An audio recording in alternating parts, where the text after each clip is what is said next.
그러므로 사랑하는 자들아 너희가 이것을 바라보나니 주 앞에서 점도 없고 흠도 없이 평강 가운데서 나타나기를 힘쓰라. 또 우리 주의 오래 참으심이 구원이 될 줄로 여기라. 우리가 사랑하는 형제 바울도 그 받은 지혜대로 너희에게 이같이 썼고 또 그 모든 편지에도 이런 일에 관하여 말하였으되 그 중에 알기 어려운 것이 들어 있으니 무식한 자들과 굳세지 못한 자들이 다른 성경과 같이 그것도 억지로 풀다가 스스로 멸망에 이르느니라. 그러므로 사랑하는 자들아 너희가 이것을 미리 알았은즉 무법한 자들의 미혹에 이끌려 너희가 굳센 데서 떨어질까 삼가라. 함께 했습니다. 오직 우리 주 곧 구주 예수 그리스도의 은혜와 그를 아는 지식에서 자라가라. 영광이 이제와 영원한 날까지 그에게 있을지어다. 아멘. 인사 나누시겠습니다. 우리 계속해서 함께해요. 이렇게 인사 나누시겠습니다. 우리 계속해서 함께해요. 네, 지금 저희 교회 우리 교회는 이제 10주째 위드유 금요 기도회 함께 계속 진행해 나가고 있습니다. 오늘이 그 마지막 10번째 양육부와 함께하는 위드유 금요 기도회입니다. 왜 우리가 위드유라고 이렇게 붙여놓고 우리가 함께해요라고 하느냐 하면 우리가 위드 코로나 이제는 코로나도 함께해야 돼요라고 우리가 생각하며 살아가고 있는데 코로나하고는 함께할 생각하면서 왜 하나님하고는 함께할 생각을 안 하는지, 왜 예수님하고 왜 말씀하고는 함께하려고 안 하는지, 그래서 위드유 우리가 함께 기도하고 함께 말씀 보고 함께 신앙생활 하자라고 생각을 해서 우리 교역자들이 위드유라고 일단 이름을 붙여서 10주 동안 우리가 금요 기도회를 이렇게 함께 해오고 있습니다. 오늘이 10주다 보니까 이제 다음 주부터는 이제 이게 사라지게 되고 특정한 부서가 없어지다 보니까 다음 주부터는 이제 안 나오실 것 같아서 미리 인사 나누시는 겁니다. 한 번 더 인사 나누실 겁니다. 영원히 함께해요. 그래서 다음 주에도 또 나오셔서 특정한 부서가 아니더라도 기도와 함께 하시고 말씀과 함께 하시고 또한 예배와 함께 하시면서 날마다 믿음으로 성장해 가시는 우리 충일의 교우들 다 되시기를 간절히 바라겠습니다. 지난 5월 17일이었습니다. 울산에 있는 한 구청에서 어떤 한 모의 훈련을 실시했습니다. 모의 훈련. 어떤 모의 훈련이었을까요? 테러 대응 모의 훈련. 아니면 지진 대응 모의 훈련, 아니면 화재 대응 모의 훈련, 아니면 풍수에 대응 모의 훈련. 어떤 모의 훈련을 했을까? 특이하게도 타이틀이 특이민원 대응 훈련이었습니다. 특이민원 대응 훈련. 구청에서 훈련을 했거든요.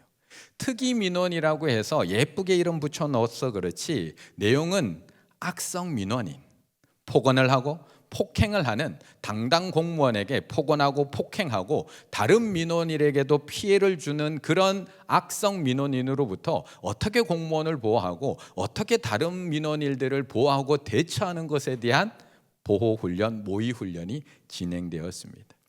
물론 공무원들이 시민들에게 또 민원인들에게 친절하게 대해야 되는 건 맞습니다. 하지만 공무원들이 무조건 참아야 되는 것은 아닙니다. 구급대원들은 도대체 어디까지 참아야 되는 걸까요? 구급대원들, 아픈 사람, 다친 사람을 구조하러 간 그 구급대원, 연간 200명 이상의 구급대원들이 출동 현장에서 이 술 취한 분들에게 폭언과 폭행을 당하면서 그 일을 감당하고 있습니다. 그런데도 대부분의 구급대원들은 그렇게 폭언과 폭행을 당하고 있음에도 불구하고 민원이라는 이유로, 시민이라는 이유로 참아야 합니다. 또 때로는 역으로 가해자가 되어서 사과해야 하는 일까지 벌어지게 됩니다. 그러면 얼마나 힘든지 모릅니다. 도대체 악성 민원인, 음주 민원인, 폭언 폭행하는 민원인, 우리 공무원들, 우리 구급대원들 언제까지 참아야 되는 걸까? 이처럼 우리 모두에게는 우리의 참을성에는 한계가 있습니다. 참고 또 참아야지 해보지만 도저히 참을 수 없는 한계가 우리들에게는 있습니다. 그런데 우리 하나님의 참을성은 그 끝이 어디일까요? 우리 하나님의 참을성 그 한계는 과연 어디일까? 오늘 본문 9절을 한번 같이 읽어보겠습니다. 9절입니다. 주의 약속은 어떤 이들이 더디다고 생각하는 것 같이 더딘 것이 아니라 오직 주께서는 너희를 대하여 오래 참으사 아무도 멸망하지 아니하고 다 회개하기에 이르기를 원하시느니라. 아멘. 아멘. 분명히 우리 예수님께서는 다시 오시겠다라고 말씀하셨습니다. 부활 후에 제자들과 많은 사람들에게 나타나셔서 예수님께서는 부활 승천하시면서 거기서 지켜보는 사람들에게 분명히 약속했습니다. 사도행전 1장 11절 이르되 갈릴리 사람들아 어찌하여 서서 하늘을 쳐다보느냐 너희 가운데서 하늘로 올려지신 이 예수는 하늘로 가심을 본 그대로 어떻게 하신다고요? 오시리라 하였느니라. 분명히 약속하셨습니다. 그런데 금방 오실 것 같은 예수님께서 오시지 않습니다. 분명히 예수님께서는 이 땅에 계실 때 마치 금방 올 것처럼 이야기하실 때가 분명히 있었습니다. 마태복음 3장에 보면 이렇게 얘기합니다. 이미 도끼가 나무 뿌리에 놓였으니 이제 심판의 날이 이 도끼의 날 끝이 나무 뿌리에 놓였어. 좋은 열매 맺지 아니하는 나무마다 찍혀 불에 던져지리라. 분명히 경고하셨습니다. 그런 금방 오셔야 되는 것 아닐까요? 빨리 오셔서 저들은 심판하시고 우리는 구원해 주셔야 되는 것 아닐까? 우리는 하루하루 이렇게 힘들게 살아가고 있는데 하루라도 좀 빨리 오셔서 이 로마의 압제로부터 이 가난으로부터 이 어려움으로부터 이 박해로부터 저 제국은 물려떨어 주시고 이스라엘의 영광을 다시 찾게 해 주셔야 되는 것 아닐까? 그런데 예수님이 오시지 않습니다. 열처녀의 비유처럼 정말 잠들지 않으려고 애쓰며 기다리고 있는데 예수님이 오시지 않습니다. 오늘 이 저녁에도 잠 안 들려고 지금 열심히 애쓰고 있는데 오시지 않습니다. 그리고 신랑을 기다리던 열처녀 비유는 이렇게 마무리가 됩니다. 그런즉 깨어 있으라. 너희는 그날과 그때를 알지 못하느니라. 그런데 앞에서 이야기 드린 것처럼 사람의 인내에는 한계가 있습니다.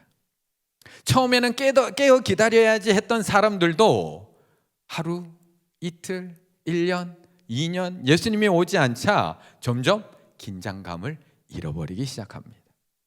다시 오실 예수님을 생각하면서 말씀대로 순종하며 살아갔던 믿음의 사람들도 시간이 길어지니까 이제 편안하게 살아가기 시작을 합니다. 마라나타, 주 예수여 어서 오시옵소서 크게 외치며 선포했던 사람들도 10년, 20년 흘러가자 사람들의 외침도 점점 작아지기 시작을 합니다. 거기다가 시대는 너무 좋아졌거든요. 살기는 너무 편해졌거든요. 이제 예수님 없이도 얼마든지 잘 살아갈 수 있거든요. 예전에는 하나님 아니면 부르짖을 데가 없고 예수님 아니면 의지할 분이 없었는데 이제는 하나님 부르짖지 않아도 이제는 기도하지 않아도 원하는 것 가질 수 있고 마음껏 누릴 수 있고 즐길 수 있는 시대가 되어버렸습니다. 마치 소돔과 고모라의 시대에 이제 누군가 심판의 날을 이야기하고 주의 재림의 날을 이야기하면 그 사람이 우스워지는 것 같은 그런 시대가 되어버렸습니다. 롯이 나가서 그 딸들과 결혼할 사이들에게 말하 이르되 여호와께서 이 성을 멸하실 터이니 너희는 일어나 이곳을 떠나라 하되 그의 사이들은 뭘로 여겼더라? 농담으로 여겼더라. 이제는 심판의 날을 이야기하는 것, 마지막 날을 이야기하는 것 도리어 이상한 사람이 되어가고 있습니다. 왜 이렇게까지 되어가고 있는데도 하나님은 가만히 계시는 걸까요? 사람들이 예수님의 경고를 농담으로 여기고 있는데 사람들이 저렇게 예수님의 말씀을 우습게 여기고 예수님의 경고를 저렇게 조롱하고 있는데 왜 예수님께서는 빨리 오시지 않는 걸까요? 저들이 더 이상 비웃지 못하도록 오늘 밤에라도 예수님께서 딱 오셔서 거봐 내가 말했지. 깨어있는 자들은 들여보내시고 잠들어 있는 자는 싹 심판해 버리시면 너무 좋을 텐데 왜 예수님 이렇게 더디게 오시는 걸까? 9절을 다시 한번 읽을까요? 시작.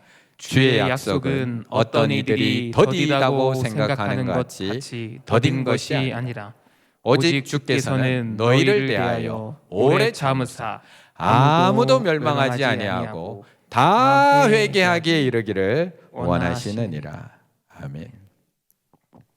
우리를 멸하고 죽이고 파괴하는 것이 하나님의 심판의 목적이라면 무엇 때문에 길이 참으시고 심판을 미루시겠습니까? 다시 한번 읽어드리겠습니다. 우리를 멸하고 죽이고 파괴하는 것이 하나님의 목적이라면 무엇 때문에 길이 참으시고 심판을 미루시겠습니까? 바로 그 자리에서 처단해버리면 되는 일 아닐까요? 하나님의 심판의 목적은 그런 것이 아니라, 만약 하나님의 심판의 목적이 우리를 망하게 하시고 멸망하는 것이라면 나는 벌써 심판받고 멸망되었어야 합니다. 하나님께서 최대한 심판을 유비하시는 것은 하나님의 심판의 목적 자체가 우리로 하여금 돌이키고 회개하도록 하는 데 있기 때문에 그렇습니다.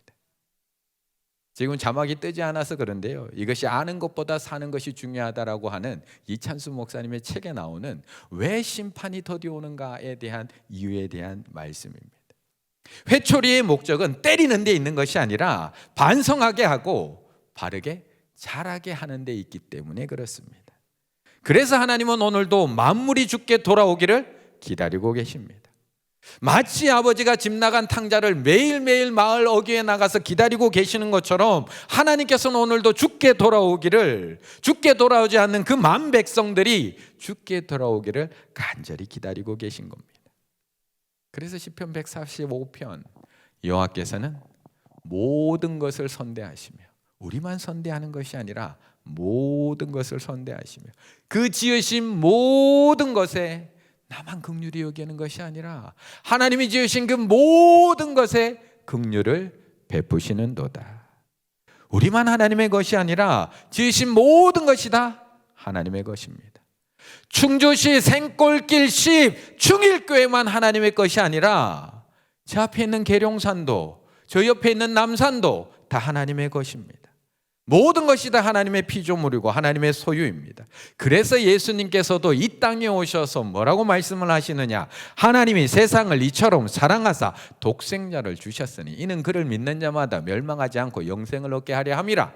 하나님이 그 아들을 세상에 보내신 것은 세상을 심판하려 하심이 아니요, 그로 말미암아 세상이 구원을 받게 하려 하심이라. 심지어 하나님께서는 세상 만물, 믿지 않는 사람들뿐만 아니라 악독한 자들, 하나님과 원수된 자들, 하나님의 백성을 공격하는 저 악독한 자들까지도 하나님께 돌아오기를 기다리고 계십니다. 그래서 요나에게 이렇게 명령합니다. 너는 일어나 저 큰 성읍 니느웨로 가서, 니느웨는 이스라엘을 괴롭힌 아수르의 수도거든요. 그런데 그 악독한 나라 니느웨로 가서 그것을 향하여 외치라. 그 악독이 내 앞에 상달되었음이니라 하시니라. 요나에게 그 악독한 나라에 가서 이 복음을 전하라고 하는 겁니다. 이렇듯 하나님은 오늘도 오래 참고 기다리고 계십니다. 오늘도 세상 모든 민족이 주께 돌아오기를 기다리고 계십니다. 우리는 우리만 복음 듣고 우리만 구원받고 우리만 천국 가면 되기 때문에 왜 더디 오시는 거야? 왜 안 오시는 거야? 라고 이야기하고 있지만, 만물을 창조하신 하나님, 모든 것의 주인 되신 하나님, 모든 것을 긍휼히 여기시는 하나님께서는 아무도 멸망하지 아니하고 다 회개하기에 이르기를 기다리고 계시는 것입니다. 그렇다면 이제 우리는 무엇을 해야 하는 걸까요? 모두가 돌아오기를 기다리고 있는 하나님의 마음을 알고 있는 우리는 이제 복음을 들고 나가서 전해야 하는 걸까?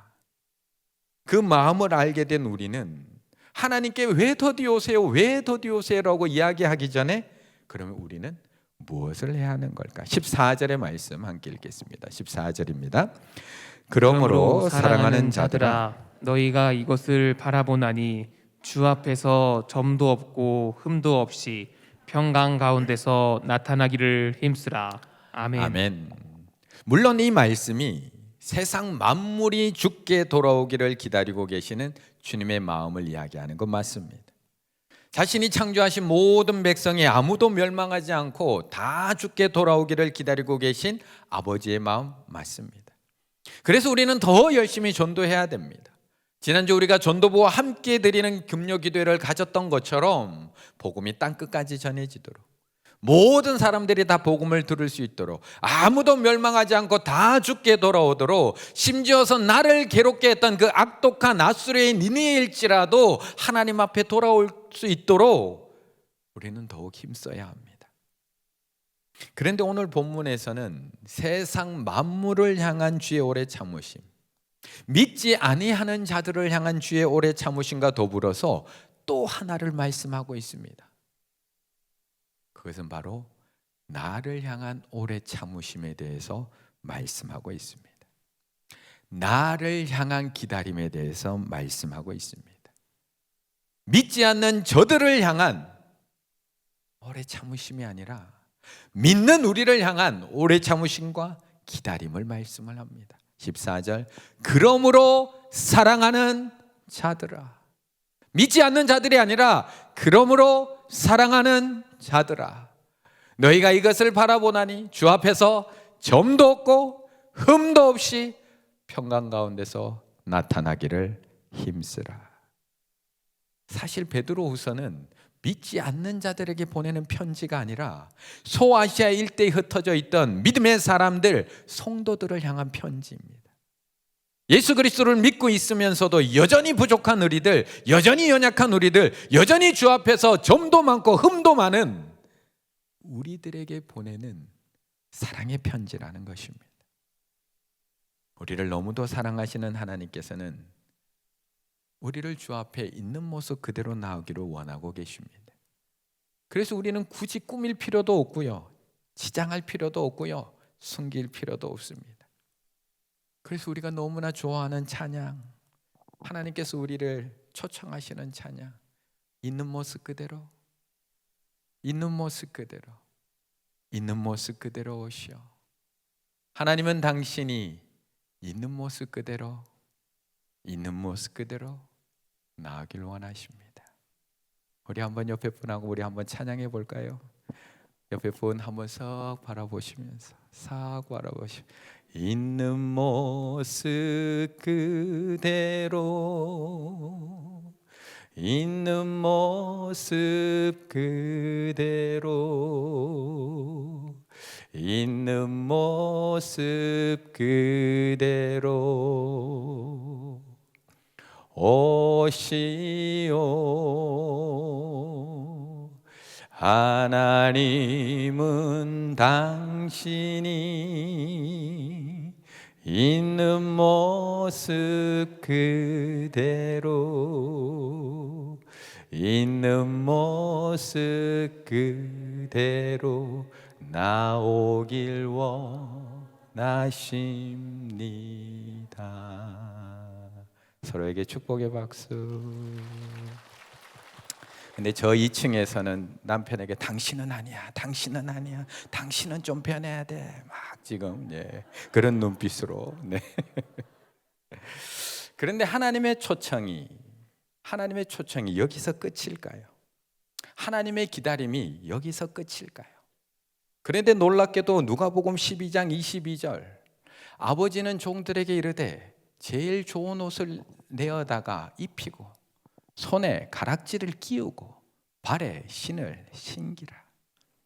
있는 모습 그대로 나온 아들을 아버지는 그대로 내버려 두지 않으십니다. 변화시켜 나가십니다. 있는 모습 그대로 받아주시고 안아주시고 목을 안고 입맞춤을 하고 그대로 받아들이시지만 그 아들을 있는 모습 그대로 내버려 두지는 않으신다는 것입니다. 아버지는 있는 모습 그대로 나온 아들의 옷부터 갈아입힙니다. 손가락에 가락지를 끼워 주십니다. 그리고 발에 신까지도 흠없는 아들의 신발로 갈아 신기십니다. 이처럼 하나님께서는 우리가 있는 모습 그대로 나오기를 원하시지만 결코 있는 모습 그대로 내버려 두시지는 않으십니다. 하나님은 당신을 있는 모습 그대로 사랑하신다. 그러나 그대로 두시지는 않는다. 당신이 변화되길 원하신다. 사람은 변화되지 않는다는 생각을 우리는 도대체 어디서 배운 것일까? 걱정 많은 건 내 천성이야. 난 평생 피가 나면서 살 거야. 그게 나야. 나도 어쩔 수 없어. 내 성질이 못됐거든. 이런 말들은 다 도대체 어디서 온 것일까? 그것은 하나님께서 온 생각이 아니다. 어머니가 자식의 눈물을 닦아 주지 않고 그냥 내버려 둘 수 없는 것처럼, 애 코에서 코가 줄줄 나오면 그것을 닦아줘야 하는 것처럼, 하나님은 우리의 삶을 바꾸지 않고 그냥 두실 수가 없다. 당신을 향한 그분의 계획은 새롭게 변화된 마음이다. 하나님은 당신을 있는 모습 그대로 사랑하시지만 그 자리에 그냥 두시지 않는다. 하나님은 당신이 그분의 마음을 품기를 원하신다. 하나님은 당신이 예수님처럼 되기를 원하신다. 금방 오신다고 하신 예수님께서 왜 오늘도 안 오시는 걸까요? 너희가 본 그대로 내가 다시 오시라고 말씀하신 예수님께서 왜 이렇게 더디게 오시는 걸까? 질문을 살짝 한번 바꿔보면, 그렇다면 나는 예수님을 맞이할 준비가 되어 있나요? 그렇다면 나는 지금 당장 바로 예수님께서 오신다면 주님 앞에 설 준비가 되어 계신가요? 지금 나는 지금 당장 주님께서 오신다면, 그 주님께서 심판주로 오신다면 그 주님 앞에 점도 없이 흠도 없이 서실 준비가 되어 계신가요? 다시 오실 예수님은 처음 이 땅에 오신 아기 예수님이 아닙니다. 우리가 착각하고 있는 것, 다시 오실 예수님은 이 땅에 2000년 전에 오셨던 그 아기 예수님의 몸을 입고 오시지 않습니다. 심판주로 오시겠다고 말씀하셨습니다. 마태복음 25장, 인자가 자기 영광으로 모든 천사와 함께 올 때 자기 영광의 보좌에 앉으리니 모든 민족은 그 앞에 모으고 각각 구분하기를 목자가 양과 염소를 구분하는 것 같이 하여 양은 오른편, 염소는 왼편에 두리라. 그렇다면 나는 하나님 앞에 흠없이 설 준비가 되어 있을까? 그래서 하나님께서는 더디 오시는 것이 아니라 오늘도 참고 기다리고 계신 겁니다. 우리가 있는 모습 그대로 머물러 있지 않고 하나님 앞에 서기에 합당한 모습이 되기까지 우리를 기다리고 계십니다. 점도 흠도 없는 모습으로 하나님 앞에 설 수 있기를 오래 참고 오늘도 기다리고 계십니다. 우리가 예수 그리스도의 모습을 조금이라도 더 닮아가기를 오늘도 기다리고 계십니다. 18절 말씀 함께 있습니다. 18절입니다. 오직 우리 주 곧 구주 예수 그리스도의 은혜와 그를 아는 지식에서 자라가라. 영광이 이제와 영원한 날까지 그에게 있을지어다. 아멘. 그래서 우리는 자라가야 합니다. 그래서 우리는 오늘도 자라가야 합니다. 여전히 점도 많고 흠도 많은 우리는 오늘도 자라가야 됩니다. 겉으로는 멀쩡한 것 같지만 여전히 하나님 앞에 서기에는 너무나 부족한 연약한 우리들은 오늘도 안 자라갈 수가 없는 겁니다. 사실 이 편지를 쓰고 있는 베드로, 그의 삶은 어떠했을까요?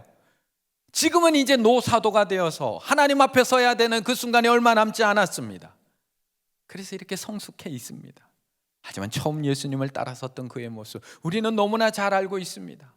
우리는 너무나 잘 알고 있는 것처럼 그는 가장 앞에서 예수님을 따라다녔지만 가장 먼저 넘어졌던 사람 베드로입니다. 가장 먼저 주는 그리스도시요 살아계신 하나님의 아들이라고 가장 자신 있게 고백했지만 가장 먼저 사단아 내 뒤로 물러가라는 이야기 책망을 들었던 사람이 베드로입니다. 가장 먼저, 아니요, 유일하게 예수님을 보고 무리를 걸었지만 유일하게 파도를 보고 빠졌던 사람이 베드로입니다. 가장 앞에서 예수님을 잡으러 온 제사장의 종 말고의 길을 잘랐지만 가장 먼저 예수님께 칼을 쓰는 자는 칼에 망하게 된다는 책망을 들었던 사람이 베드로입니다. 그런데 그랬던 베드로가 날마다 흔들리고 넘어졌던 시몬이 흔들림 없는 게바, 반석 베드로, 이제는 어엿한 노사도가 되어서 우리에게 편지 쓰고 있는 겁니다. 오직 우리 주 곧 구주 예수 그리스도의 은혜와 그를 아는 지식에서 자라가라. 영광이 이제와 영원한 날까지 그에게 있을지어다. 나처럼 계속 자라가라고 우리에게 말씀하고 있는 겁니다. 처음 예수님을 만났을 때 너무나 연약하고 부족한 모습이었지만 물에 빠질 때마다 건져주신 예수님, 넘어질 때마다 일으켜주신 예수님, 실족해서 갈릴리로 돌아가 있을 때 찾아와서 다시 아침을 지어 먹이셨던 그 예수님, 그 가정을 통해서 예수님을 깊이 알게 되었고, 그리고 이제는 우리에게 그 예수님을 계속해서 알아가라고 말씀하고 있는 겁니다. 그렇다면 우리 충일의 성도님들 지금 어디까지 성장해 계신가요? 어디까지 자라 계신가요? 사실 저는 집에 들어가면 제 키를 재어보지 않습니다. 제가 작아서 안 재어보는 것이 아니라 고등학교 이후로는 재어보지 않습니다. 그리고 저 키 크겠다고 더 이상 우유 먹지 않습니다. 키가 더 자라기 바라서 저녁마다 줄넘기도 하지 않습니다. 왜요? 다 컸다고 생각하니까요. 나 다 컸어 라고 단정 지었으니까요. 그런데 저희 아들은 매일 집에 들어오는 저를 붙들고 매일 키를 재어봅니다. 매일매일 우유를 열심히 먹고 있고요, 매일매일 운동 열심히 하고 있습니다. 그리고 점점 커가는 자신의 키를 보면서 행복해합니다. 이제는 어디까지 자라야지 목표까지 세워두고 있습니다. 왜요? 아직 덜 컸다고 생각하기 때문에. 어쩌면 우리는 믿음도 이미 다 컸다고 착각하고 있는지도 모르겠습니다. 그래서 매일매일 내 믿음의 키를 재어보지 않고 살아가고 있습니다. 나는 클 만큼 다 컸어. 이제 나는 더 이상 클 게 없어. 그래서 계속 자라보려고 노력하지 않고 그냥 지금 이대로 우리는 살아가고 있는 겁니다. 그런데 오늘 본문에서는 우리에게 계속해서 자라가라고 말씀합니다. 주 예수 그리스도의 은혜와 그를 아는 지식에서 계속 자라가라. 그런데 오늘 본문을 조금 더 정확하게 분석해서 이 본문의 단어를 한번 분석해서 살펴보면 오늘 자라는 통로는 두 가지를 말씀을 합니다. 첫 번째, 주 예수 그리스도의 은혜와 두 번째, 그를 아는 지식에서 자라가라고 말씀합니다. 두 가지의 통로를 말씀합니다. 주 예수 그리스도의 은혜, 또 하나는 그를 아는 지식. 첫 번째 우리를 자라게 하는 것은 은혜라고 이야기를 합니다. 카리티. 그리스도께서 그의 구속사역을 근거로 해서 성령을 통해 주시는 은혜 속에서 우리가 자라가라고 말씀을 합니다. 하나님께서 알게 하시고 하나님께서 깨닫게 하시고 성령님께서 경험하게 하시는 그 은혜 속에서 우리를 자라가게 된다는 겁니다. 이것은 나의 노력으로 되는 것이 아닙니다. 말 그대로 은혜로 되는 자람이 바로 이 자람입니다. 내가 자라야지 해서 자라는 것이 아니라 아이들이 잠잘 때 어느새 쑥 자라 있는 것처럼 하나님의 은혜 속에 머물게 되면 자연스럽게 자라가는 성장을 의미합니다. 하지만 두 번째 통로를 이어서 얘기합니다. 그를 아는 지식에 대해서 얘기합니다. 그노시스. 성도가 그분에 대해서 끊임없이 알아가고 획득해 가야 할 지식에 대해서, 그를 아는 지식에서 자라가라고 말씀합니다. 이것은 우리가 사모하고 노력해야 될 부분에 대해서 말씀하고 있습니다. 매일매일 예수 그리스도를 더 깊이 알아가고자 말씀을 읽고 묵상을 하고 기도를 하고 양육 과정 속에서 그분을 알아가는 지식을 통해 자라가라고 말씀하고 있습니다. 하나님의 은혜 없이 우리는 절대 자라갈 수 없습니다. 하나님의 은혜 없이 우리는 예수 그리스도의 장성한 분량까지 결코 자라갈 수 없습니다. 하지만 이와 더불어서 그노시스, 예수 그리스도에 대해서 끊임없이 알고자, 저 예수님 알기 원해요. 저 예수 그리스도를 알기 원해요. 그분의 사랑을 알기 원하고 그분의 인내를 알기 원하고 그분의 능력을 알기 원해요. 그래서 우리에게는 노력이 필요합니다. 배움이 필요하고요, 공부가 필요하고요, 묵상이 필요하고요, 나눔이 필요합니다. 집중해서 배우고 나누는 양육의 과정, 그래서 필요합니다. 그래서 우리 충일교회는 오늘도 이렇게 나눠서 앉아 계시지만 여러 가지의 양육 과정들이 잘 준비되어 있습니다. 어떤 것들이 준비되어 있는지 한번 보실까요? 안녕하세요. 저희 알파는 편안한 분위기에서 기존 교인이나 새신자들이 함께 모여 기독교 가치관에 대해 이야기하며 삶을 나누는 소그룹 모임입니다. 매주 목요일 8시부터 진행되며 8주에서 10주가량 진행됩니다. 알파 코스의 핵심은 먹고 듣고 나누고 이 세 가지인데, 먹으면서 친해지고 토크를 하면서 복음을 듣고 상대방의 이야기를 듣습니다. 그리고 자신의 생각과 삶을 나누면서 사랑을 나눕니다. 이번에 참여하지 못하셨다면 하반기에는 꼭 참석하셔서 함께 기쁨을 나누는 시간이 되었으면 좋겠습니다. 사랑하고 축복합니다. 1대1 제자 양육은 동반자와 양육자가 16주 과정 동안 1대1로 만나 말씀이신 예수님을 알아가고 예수님과 깊이 만날 수 있는 성장의 시간입니다. 또한 말씀을 매개로 서로의 삶을 나누며 성도의 관계를 맺어가는 시간이기도 합니다. 샬롬! 바이블 칼리지 부서는 출발 바이블 여행과 성경 일독 학교 두 개의 과정이 있습니다. 출발 바이블 여행 과정을 소개해드리면 구약 5개 반, 신약 3개 반으로 구약은 1월 중에 개강하고 신약은 6월 중 개강하여 반별로 5주에서 7주 과정으로 성경 각 권을 명쾌하고 선명하게 강의 들으실 수 있습니다. 성경 일독 학교는 성경 목록을 역사순으로 재배치하여 말씀의 배경과 의미를 알고 성경을 끝까지 읽을 수 있도록 도와주는 과정입니다. 성경 일독과 함께 구약 13주, 신약 12주 강의 과정으로 진행됩니다. 말씀과 함께 아름다운 동행을 원하시는 충일교회 성도님들은 바이블 칼리지로 오시기를 초청합니다. 큐티 사역부 안에는 큐티 방장님을 중심으로 말씀과 삶을 나누며 서로를 격려하고 세우는 12개의 큐티방이 운영되고 있습니다. 또한 충일교회 성도라면 누구나 참석할 수 있는 큐티 학교를 열어 성경의 말씀을 친밀하고도 깊이 있게 묵상할 수 있도록 돕고 있습니다. 생명의 말씀을 나누는 큐티방이 우리 교회 안에서 들풀처럼 일어나길 소망합니다. 이걸 보시면서 왜 우리 마더와이즈는 없지?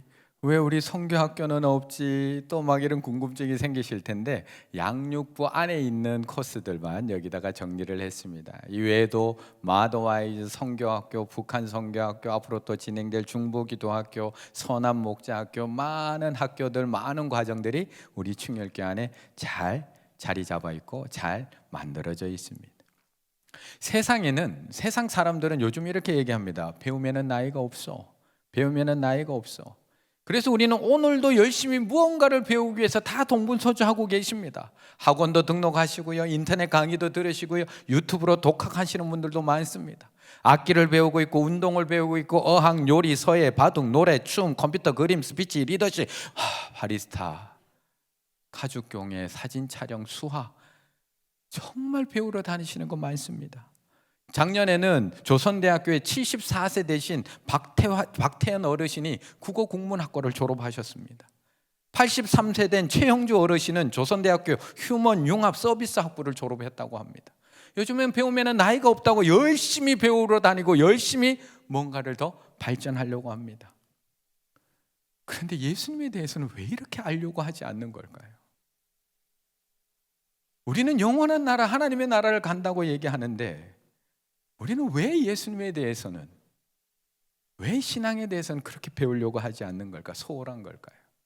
이미 다 알고 있다는 교만에 빠져서일까요?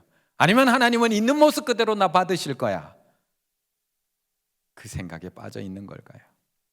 분명 하나님은 있는 모습 그대로 우리 받으십니다.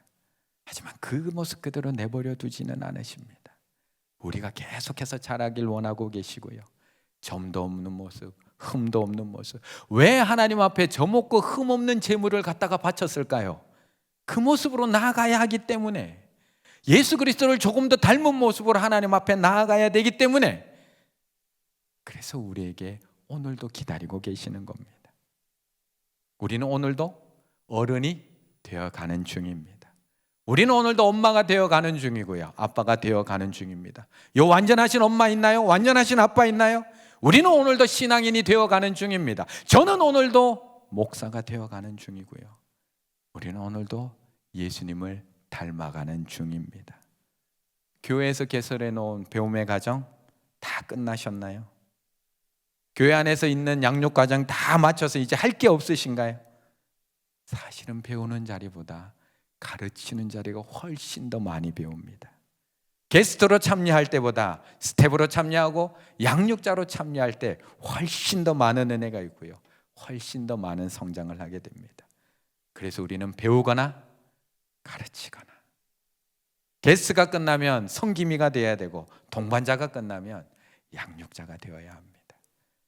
그렇게 기복이 심하던 베드로, 날마다 일어섰다 넘어졌다 하던 그 철없던 베드로가 예수님을 따라다니가 수도 없이 넘어졌던 그 베드로가 어느덧 십자가를 지고 예수님을 따라가는 모습이 되어서 오늘 우리에게 구주 예수 그리스도의 은혜와 그를 알아가는 지식에서 자라가라고 우리에게 크게 외칠 수 있는 것처럼 지금 그 자리에서 다 컸다라고 스스로 만족하거나 나를 제한하지 마시고 하나님 앞에 서는 그 순간까지 계속해서 예수 그리스도의 장성한 분량에 이르기까지 성장하시고 자라가시고 예수님을 닮아가실 수 있는 우리 충일의 가족들 다 되시기를 간절히 바라겠습니다.